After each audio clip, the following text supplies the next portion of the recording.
Anna Maria Corazza-Bildt, please, you have the floor. Thank you so much, Madam Chair. I'm very proud to present my draft report on the free flow of non-personal data in the EU. It's really a key step to achieve the vision of an open, free and secure Internet for all.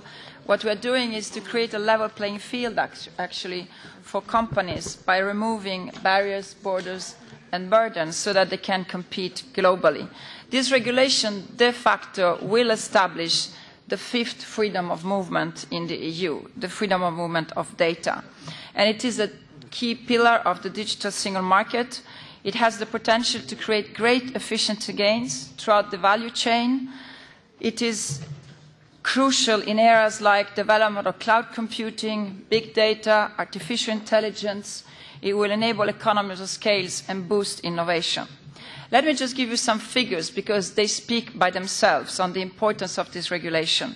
Data localization reduces EU competition by increasing storage costs up to 120%. By removing data localization's rules would result in GDP gains of 8 billion euros per year. The GDP gains in enabling the free flow are equivalent to the two recent free trade agreements with Canada and South Korea together.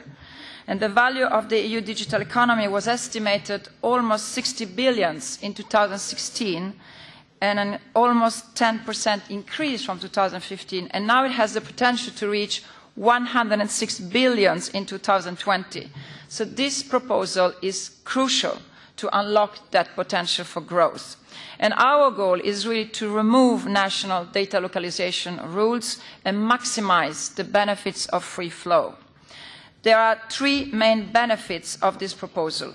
One, increased mobility across border for non-personal data by removing data localization, storage requirement. We ensure power to the competent authorities to request access to the data which are stored in another member state, and we make it easier for professional users to port data between storage cloud providers. So my report is really based on factual evidence. It's been a collaborative work. I really would like to thank warmly the Commission, the Council, the shadows. I already had a shadow meeting and tried to include as much as I could, really, the concerns and the inputs from colleagues so that we can speed up the process.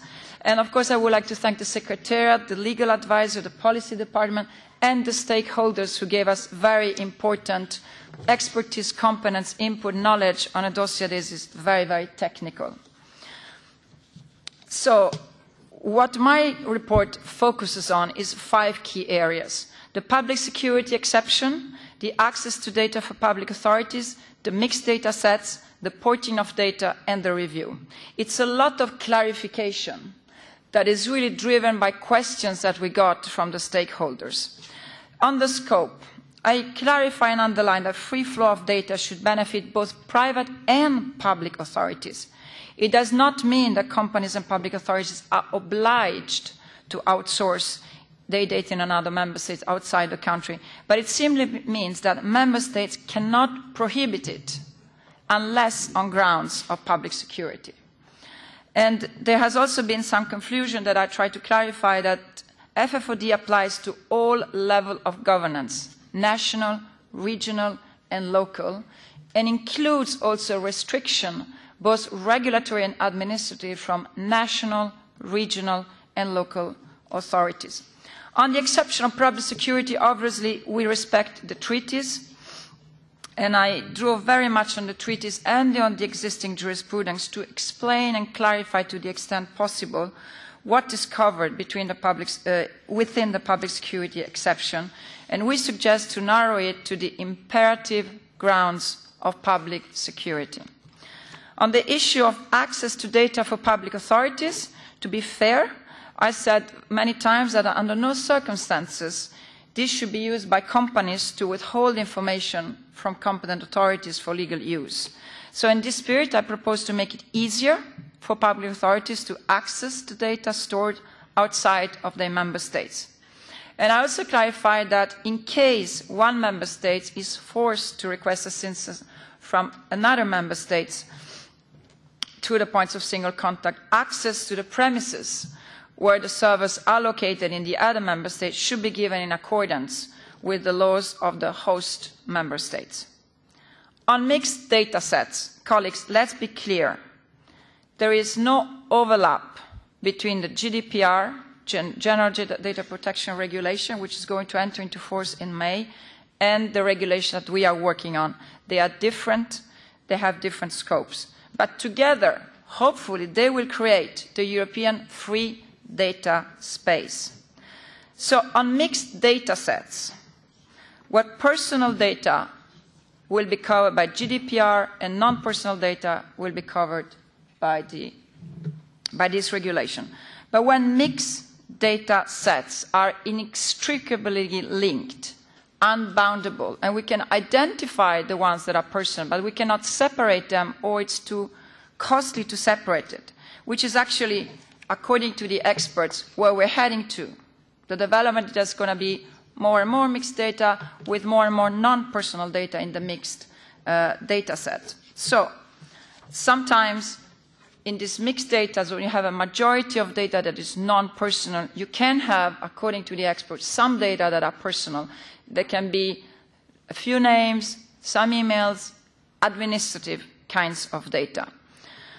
So we know that GDPR is going to be respected by companies that have really invested a lot in consultancies to get it right, to understand how it works, to interpret it, and intend to interpret it. But we also know that it can create a lot of costs and administrative hurdles, especially for SMEs. So it would be disproportionate to force them to apply GDPR to non-personal data in a mixed data set. At the same time, I want to make it very clear, GDPR cannot be changed by the free flow non-personal data regulation. We cannot change the scope. We cannot restrict the scope, but we can also not extend the scope of GDPR. So wherever there are personal data throughout the European Union, GDPR will apply. And this is why I am proposing that our regulation, FFoD, will apply to the whole data set without prejudice to GDPR. I hope I have been clear on that, because I know that some of my colleagues have raised this issue. It's very important for everyone. There has to be clarity and legal certainty, but we cannot regulate the future.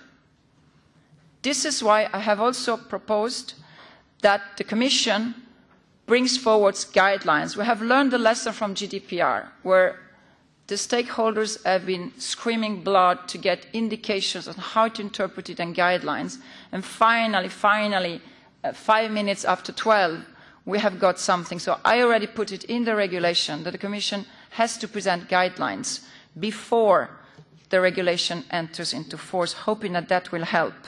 And we have also reduced the review time to give us the possibility to adjust when we will know more about the technological development and what innovation will bring to us. We cannot do it now. We must be humble. So the protection of personal data will remain unaffected. And the last thing I would like to say on that in any case, also GDPR has freedom of movement by default.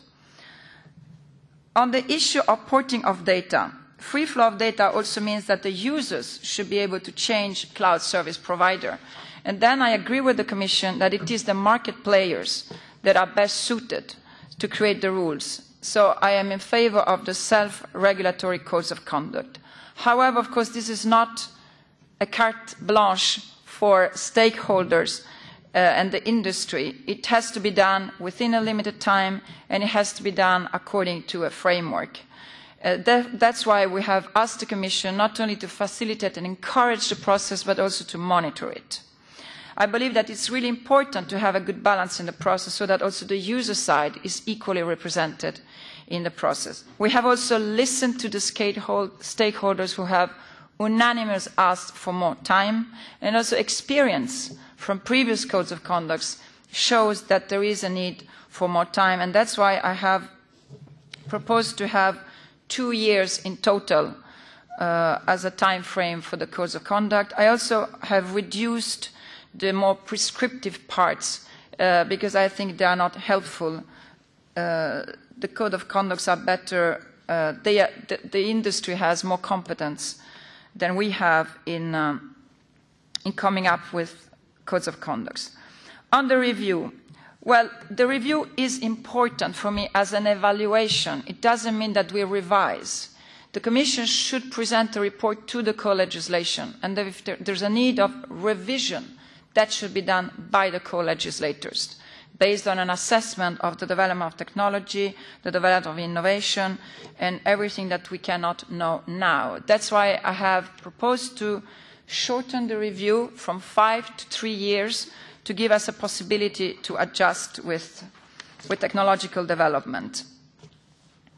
And I have also focused on 3 areas where there is a special need for evaluation. And as I said before, that's the grey zones of mixed data sets. It is the implementation by the Member States on the public security exception to see that there is no abuse, and it's in the implementation of the Code of Conduct. So to conclude, Madam Chair, I really think this is an example of better regulation that we have in our hands, and we could really produce for once a regulation that deregulates. And it is a make it or break it for European competition. We are talking about China here. If we do it right or wrong, it's about our ability in the future to compete with China. And it's a clear example of better regulation, of a regulation that has an added value, that addresses fragmentation, that promotes harmonization of rules, everything by the book that we should really deliver for the internal market, in my view. We have a very good policy environment, colleagues, because the Commission report was good. It was based on sound impact assessment. In my view, the Council has even improved the Commission proposal, and we now have a responsibility to really deliver a Ferrari and nothing less than a Ferrari. So I much look forward, of course, to your views and to your inputs. And I have as an ambition to start negotiations with the Bulgarian presidency. Please help me on that.